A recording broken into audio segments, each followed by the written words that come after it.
Hello दोस्तों, मैं धनंजय गुप्ता आपका स्वागत करता हूं आज एक नई वीडियो में। दोस्तों, आज की इस वीडियो की हमारी टॉपिक है लैंथेनाइट के चुंबकीय गुण।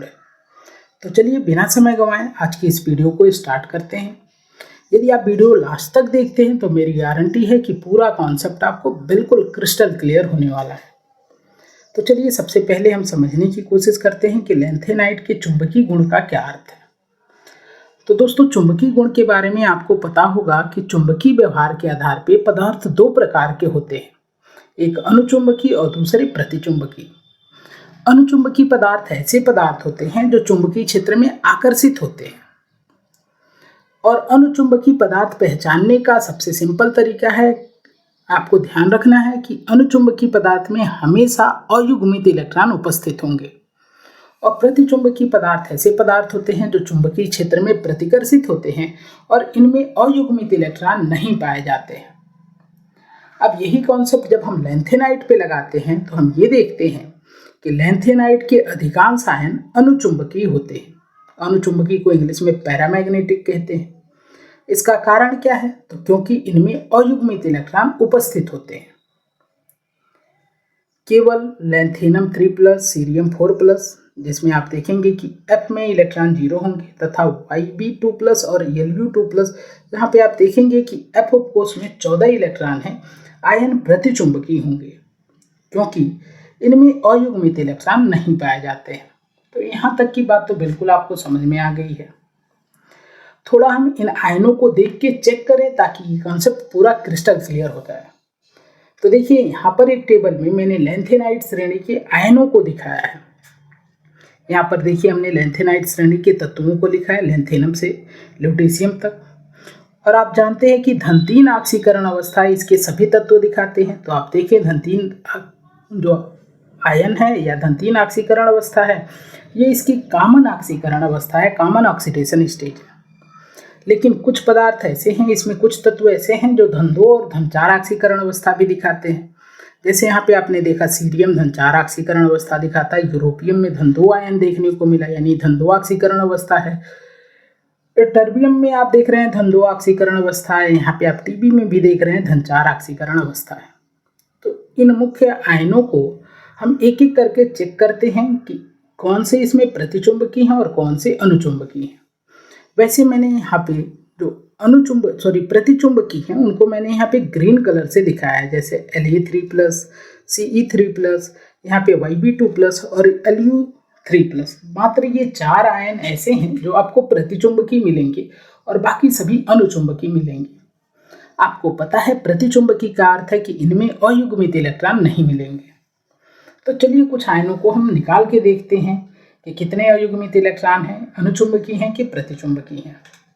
जैसे यदि हम बात करें यहाँ पर लैंथेनम 3+ की, तो इसको समझने की कोशिश करेंगे। तो सबसे पहले हम लैंथेनम को लेते हैं जिसका परमाणु क्रमांक 57 है और यहाँ पे मैंने अबाउ प्रिंसिपल का डायग्राम दिया है। इससे आप चाहें तो इसका इलेक्ट्रॉनिक विन्यास लिख सकते हैं। यदि यहाँ पर आप इस डायग्राम को फॉलो करके इलेक्ट्रॉनिक विन्यास लिखेंगे तो आपको प्राप्त होगा ये इलेक्ट्रॉनिक विन्यास। और ये किस हिसाब से लिखा गया है? अबाउ नियम से लिखा गया इलेक्ट्रॉनिक विन्यास है। आपको ध्यान होगा, मैंने पिछले वीडियो में भी बताया था आपको कि लैंथेनम जो है वो अबाउ प्रिंसिपल से थोड़ा अलग इलेक्ट्रॉनिक विन्यास प्रदर्शित करता है। तो एक्चुअल जो इलेक्ट्रॉनिक विन्यास है, जिसको हम कहेंगे वास्तविक इलेक्ट्रॉनिक विन्यास, यहाँ पे यहाँ से यहाँ तक की बातें तो सेम है, 6s2 भी सेम है। ये 4f का इलेक्ट्रॉन 5d में चला जाएगा तो 4f 0 हो जाएगा और 5d 1 हो जाएगा।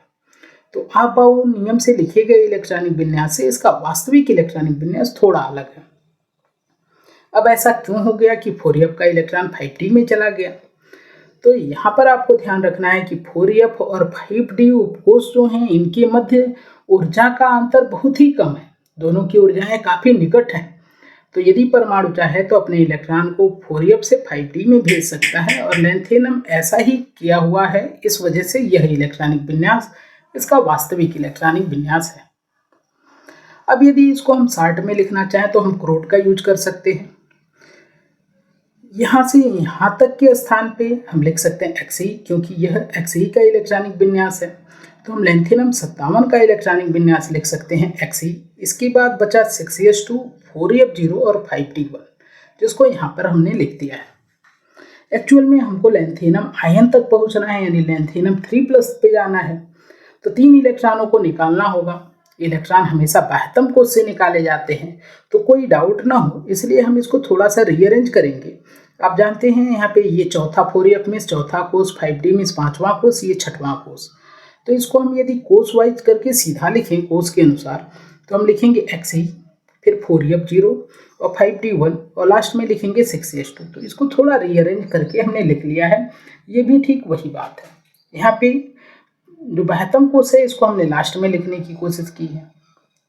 अब यदि लैंथेनम आयन पे चले, यानी लैंथेनम 3+ पे, तो 3+ का अर्थ है कि 3 इलेक्ट्रॉन परमाणु ने त्याग किए हैं, तो इलेक्ट्रॉन हमेशा बाह्यतम कोश से निकाले जाते हैं। तो इसलिए ये 6s2 जो बाह्यतम कोश का ये शुभकोश है, इसके 2 इलेक्ट्रॉन बाहर हो गए, 6s0 हो गया।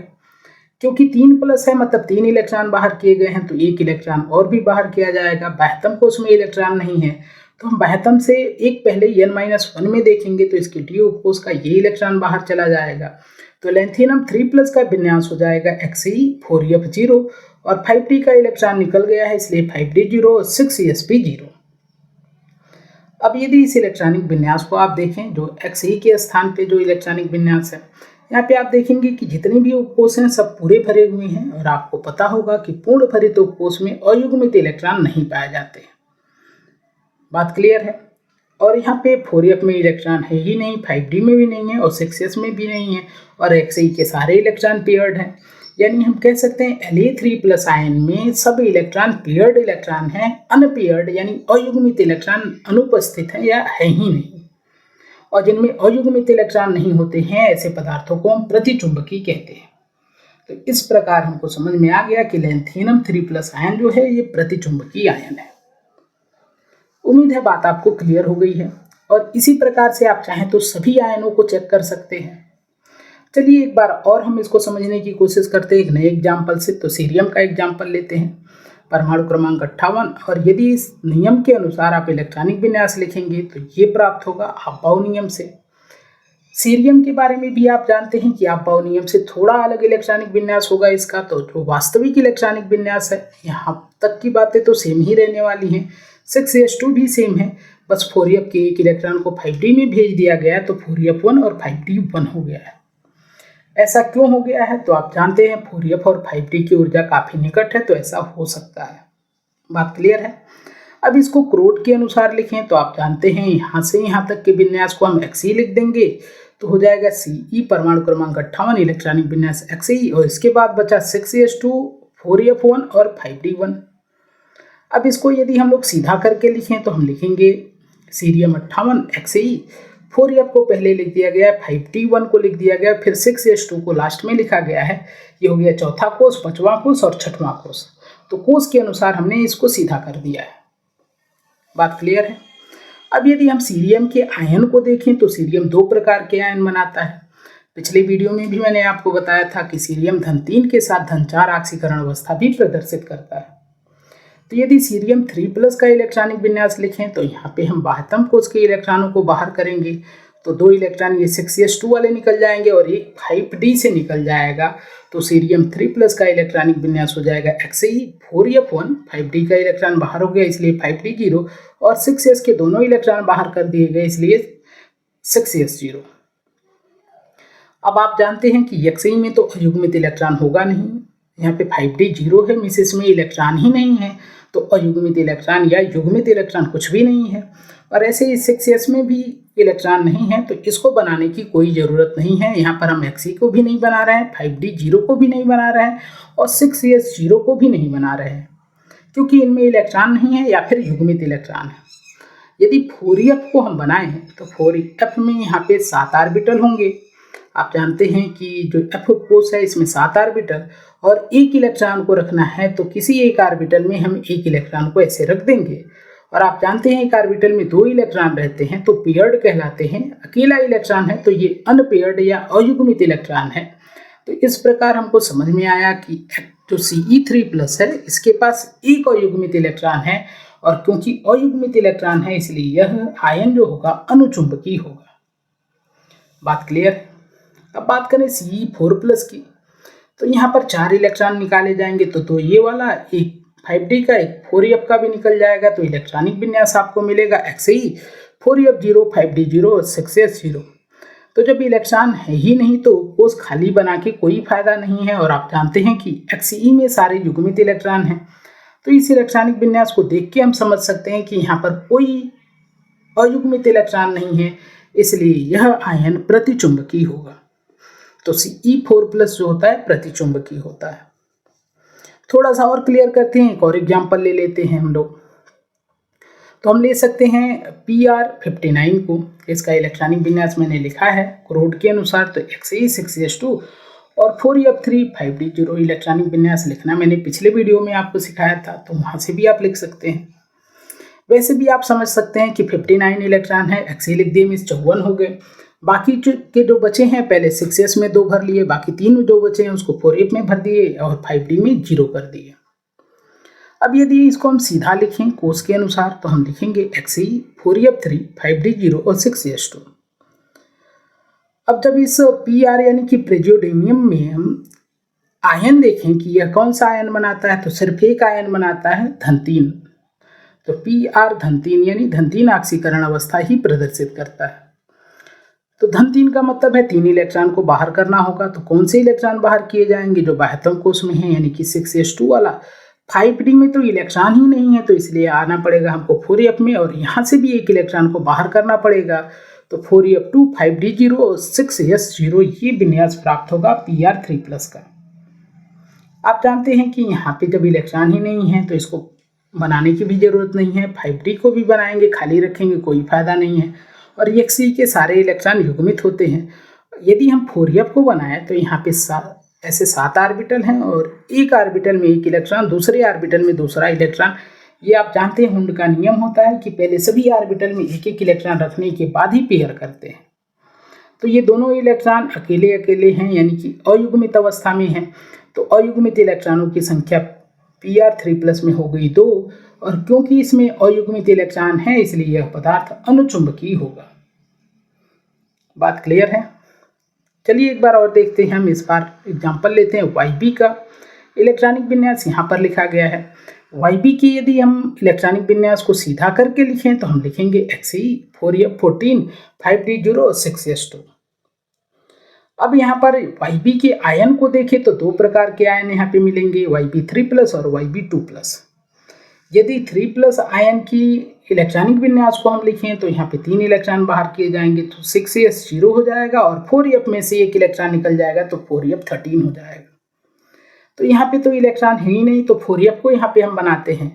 तो इस बार 13 इलेक्ट्रॉन है, तो सबसे पहले 1 2 3 4 5 6 7 यानी जो 7 ऑर्बिटल हैं सब में एक एक इलेक्ट्रॉन रख लिए। अब उसके बाद फिर पेयरिंग स्टार्ट करेंगे, तो 8 9 10 11 12 और 13। तो इस प्रकार 13 इलेक्ट्रॉनों को सजाने के बाद हमने देखा एक ऑर्बिटल ऐसा है जिसमें अयुग्मित इलेक्ट्रॉन है। क्योंकि इसमें अयुग्मित इलेक्ट्रॉन है तो यह आयन अनुचुंबकीय हो जाएगा। अब Yb2+ को देखते हैं, तो यहाँ पे इलेक्ट्रॉनिक विन्यास होगा Xe। बस ये 2 इलेक्ट्रॉन ही बाहर जाएंगे तो 4f14 बचेगा, और 5d0 और s से इलेक्ट्रॉन चले गए हैं तो इसलिए 6s0 हो गया है। अब यहाँ की यदि f कोष को हम बनाएं तो ये 7 ऑर्बिटल बनाए गए। पहले एक एक इलेक्ट्रॉन को रखा गया तो 7 इलेक्ट्रॉन, फिर 8 9 10 11 12 13 14, यानी कि यहाँ तक आए हमने। तो यहाँ पे हमने देखा कि जब 14 इलेक्ट्रॉनों को हमने इन 7 ऑर्बिटलों में भरा तो भरने के बाद कोई अकेला इलेक्ट्रॉन यानी अयुग्मित इलेक्ट्रॉन नहीं मिला, तो अयुग्मित इलेक्ट्रॉन अनुपस्थित है, यानी कि यह आयन प्रतिचुंबकीय होगा। तो ये सब निकालना जरूरी नहीं है, लेकिन फिर भी आप भूल जाएं तो ऐसे निकाल सकते हैं। आपको ध्यान रखना है कि लैंथेनाइड श्रेणी के जो आयन होते हैं अधिकांश आयन अनुचुंबकीय होते हैं, केवल 4 ही आयन हैं जो प्रतिचुंबकीय होते हैं। आप चेक कर सकते हैं किस प्रकार से मैंने आपको समझाया। उम्मीद है कि आज की वीडियो आपको अच्छी लगी है, आपको वीडियो पसंद आई होगी। तो लाइक जरूर करें, अपने दोस्तों के साथ शेयर जरूर करें, हमारे इस चैनल को सब्सक्राइब कर लें और बेल आइकन को प्रेस कर लें। आज की ये वीडियो देखने के लिए आपका धन्यवाद। मिलते हैं आपसे अगली वीडियो में नई टॉपिक के साथ।